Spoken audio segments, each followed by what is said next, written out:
Salut, alors petite explication, la vidéo que vous allez voir qui va suivre, c'est la première d'une assez longue série je pense, qui retrace en fait le parcours que j'ai suivi pendant un peu plus d'un an après l'opération de mes deux jambes, donc de mes deux genoux, et toute ma rééducation, etc. Je les ai appelés Vl'hôpital, c'est pas du tout pour glamouriser entre guillemets le fait de se faire opérer, l'hôpital ou les centres de rééducation, c'est surtout pour sensibiliser à ce genre de parcours sur un an. À l'heure où je vous parle, on est en octobre 2021 et que toute cette aventure a commencé en juillet 2020.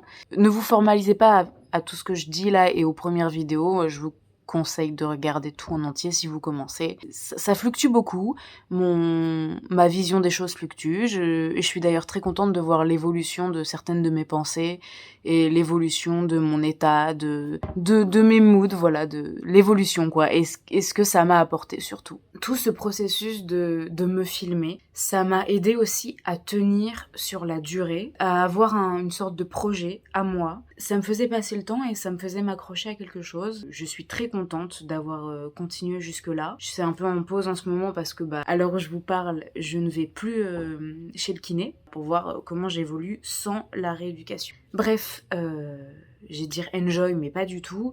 Il peut y avoir des trucs un peu hard, j'espère que ce sera au moins intéressant. Ça me tient à cœur, c'est juste un jeu de mots, vous formalisez pas. Voilà, je ne glamourise pas du tout la chose. La bise.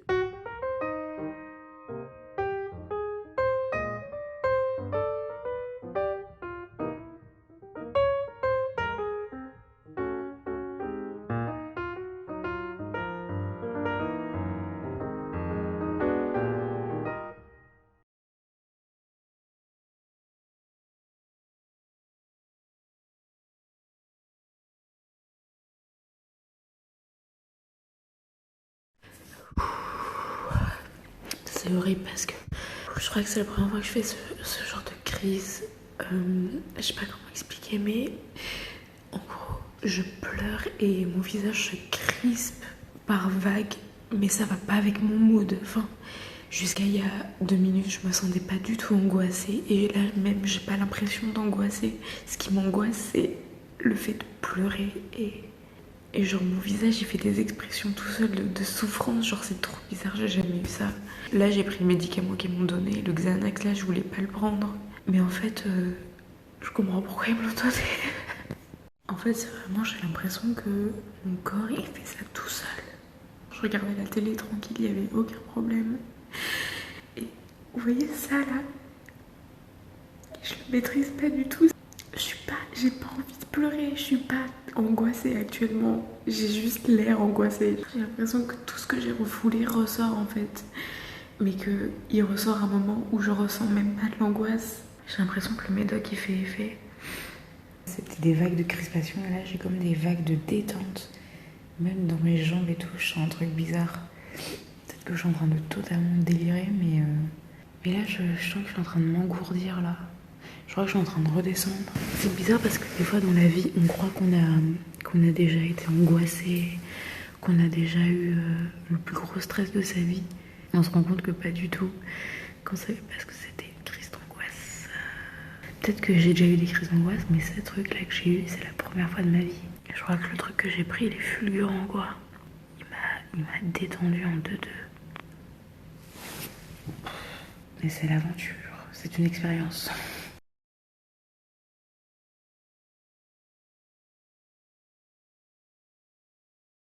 Hier, après ma crise d'angoisse, j'ai pris finalement le Xanax. Bon, j'ai un petit peu déliré. Je crois que j'ai parlé à des gens en disant un peu n'importe quoi, mais bref, ça m'a enlevé mon angoisse. Donc, je suis sortie de la salle d'opération vers 9h30.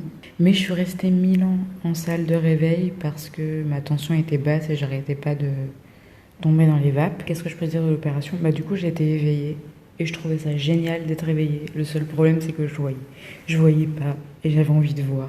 Mais je sentais tout en fait. Je pouvais tout sentir, mais pas la douleur.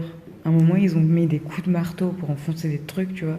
Et j'ai senti les coups de marteau, j'ai senti tout vibrer dans mon corps, mais aucune douleur, malgré que toute cette zone soit endormie. Et je me suis dit, waouh, c'est vraiment la première fois que je fais des mouvements de jambes, qu'on soulève mes jambes, etc.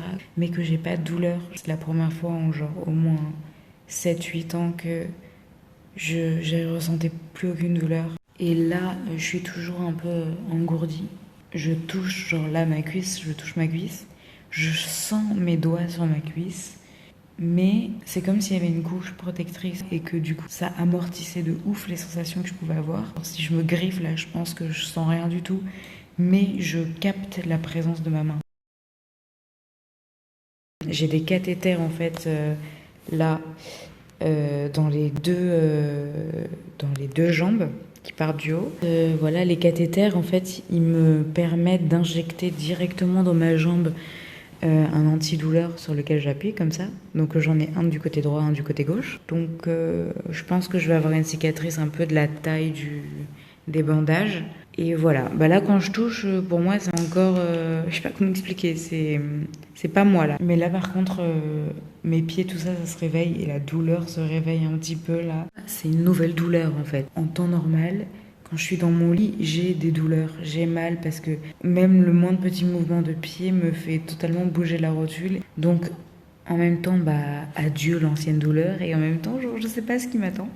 Le chirurgien, il est hyper confiant. Pour lui, dans 2 mois, je peux marcher et même peut-être recommencer à m'athlétiser, comme il dit. Bien sûr, enfin, ça dépend des gens, ça dépend aussi des morphologies. Voilà. Pour l'opération en elle-même, en gros, là, il m'a baissé la rotule parce qu'elle était trop haute et recentré parce que ma rotule se barrait, genre, et en plus, elle s'élevait dans le ciel, quoi. Et je pense qu'il a aussi déplacé un bout de l'os en dessous de la rotule et il l'a vissé et c'était ça, un petit peu, les petits coups sur les os. Je tiens à rajouter aussi que pour cette intervention, j'avais mes règles et franchement, c'est chiant.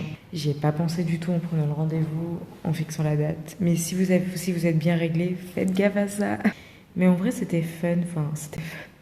J'avais vraiment envie d'être réveillée. Je me suis dit que ce serait une expérience que je vais rarement vivre dans ma vie. Petit détail, il faut savoir que ça me passionne.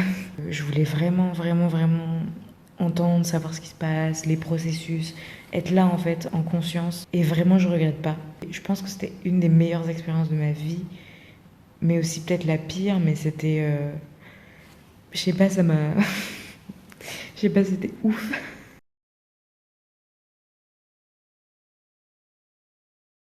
J'ai eu rendez-vous avec un anesthésiste enfin c'est la procédure avant l'opération, un petit peu avant. Et j'avais préparé une liste de questions parce que je suis comme ça, genre quand je vais chez le médecin, j'ai toujours 1000 questions parce que sinon je les oublie. Et donc je commence à lire mes questions et là je lui dis, est-ce qu'il faut que je sois rasée? Genre, est-ce qu'il faut que je m'épile et tout? Il m'avait dit non, donc ça m'avait un peu saoulée que...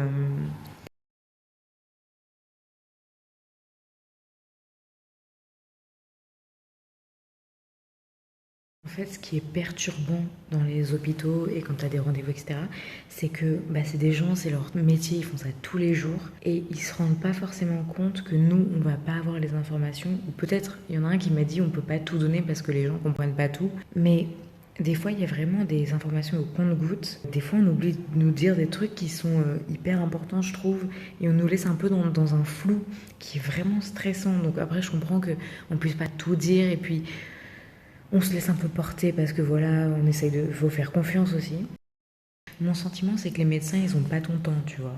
Et qu'ils restent un peu à distance parce qu'ils doivent, je suis pas nue, ils doivent se focus sur ce qui est technique, vraiment purement théorique dans la méthode, etc. C'est bien qu'il y ait les infirmières avec nous parce qu'elles, c'est vraiment un rapport humain.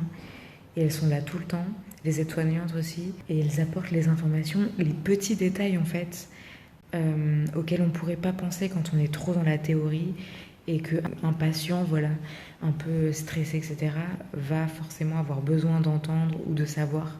Les infirmières, vraiment, je ne sais pas comment elles font et les aides-soignantes parce que pour moi, un hôpital, c'est vraiment un endroit où il y a 1000 histoires dans une journée 1000 histoires différentes, individuelles, de tous les gens qui sont hospitalisés, de tous les gens qui viennent. Enfin, moi, je sais que je rentrerai dans toutes les histoires. Bon, après, c'est une question d'habitude, mais enfin, je trouve ça ouf comme métier. Mon conseil, c'est poser plein de questions quand vous voyez l'anesthésiste, quand vous voyez le chirurgien, même si t'as l'impression qu'ils n'ont pas le temps. Et t'es sûr que t'as rien oublié, que t'as toutes les infos. À mon avis, ils doivent même plus se souvenir de à qui ils ont dit quoi.